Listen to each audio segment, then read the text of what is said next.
রামনবমীতে বিশ্ব হিন্দু পরিষদ ও বজরং দলের উদ্যোগে বর্ণাঢ্য শোভাযাত্রা বাঁকুড়াতেও।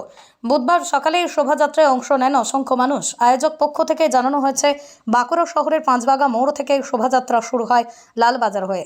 রামনবমীর এই শোভাযাত্রা উপলক্ষে পুলিশের তরফে শহর জুড়ে নিরাপত্তা ব্যবস্থা জোরদার করা হয়েছিল।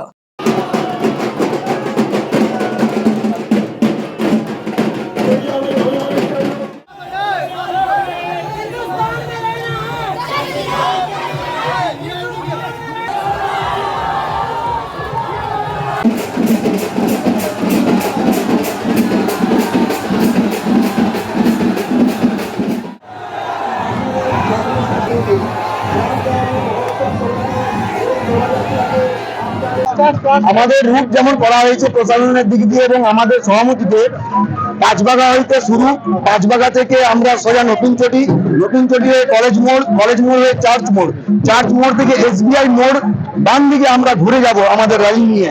আমাদের শোভাযাত্রা SBI মোড় দিকে ডান দিকে হয়ে পোস্ট অফিস রুট হয়ে ঘড়ি মোড় হয়ে সুভাষ রোড হয়ে রানীগঞ্জ মোড় হয়ে ইনারগোড়া হয়ে লালবাজার হিন্দু স্কুল ময়দানে আমাদের সমাপ্তি। কত মানুষের সমাগম হবে? আমাদের 20,000 মানুষের সমাগম। এটা আমাদের হিন্দুত্বের র্যালি। এটাতে সমাগম আমরা কিছু বলবো না। মানুষ স্বতঃস্ফূর্ত ভাবে নিজেদের মন থেকে যারা আসতে চায়, নিজেদেরকে হিন্দু বলে গর্বিত মনে করে, তারা অতি অবশ্যই আমাদের শোভাযাত্রায় অংশগ্রহণ করবেন। শোভাযাত্রায় আমাদের প্রভু রামজির দরবার আছে, রাম মন্দির, এবং প্রভু রামজির মূর্তি আছে, এবং আমাদের ভজনের গাড়ি আছে, ট্যাবলো আছে, এবং আমাদের বাজনা আছে। আমরা সাউন্ড সিস্টেম ডিজেকে বন্ধ করে রেখেছি। কতটা আপ্লুত মনে হচ্ছে রাম মন্দির স্থাপন হওয়ার পরে? রাম মন্দির স্থাপন হওয়ার পর মানুষের মনে একটা আলাদা জোশ এসেছে হিন্দুত্বের জন্য।